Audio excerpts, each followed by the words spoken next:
எப்படி விரதம் இருந்தால் முருகனின் அருளால் வாழ்க்கை மாறும் என்று தெரியுமா? முருகப்பெருமானின் அருளை பெறுவதற்கு ஏற்ற மிக முக்கியமான விரத நாட்களில் ஒன்று கார்த்திகை. கார்த்திகை நட்சத்திரம் வரும்போது இந்த விரதம் கடைபிடிக்கப்படுகிறது.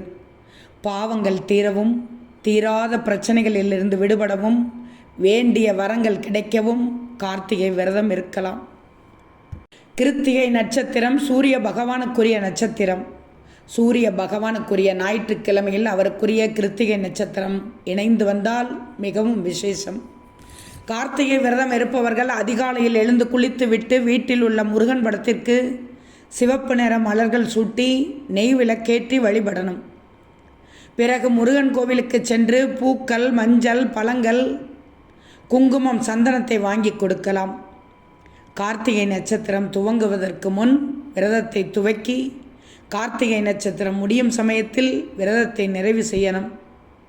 இந்த விரதம் பாவங்களை போக்கி ஆன்மாவை சுத்தம் செய்து மோட்சத்தை அடைய உதவும்.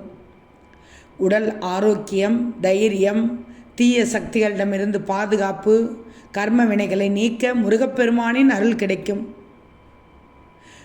கார்த்திகை நாளில் முருகனை வழிபடுவதால் அகங்காரம், கோபம், பேராசை போன்ற உள் எதிரிகளை அழிக்க முடியும். பால், தேன், சந்தனம், தண்ணீரால் முருகனுக்கு அபிஷேகம் செய்வது மிகவும் புண்ணியமானது. கார்த்திகை விரதம் இருப்பதால் செல்வம், மகிழ்ச்சி, ஆன்மீக வளர்ச்சி கிடைக்கும்.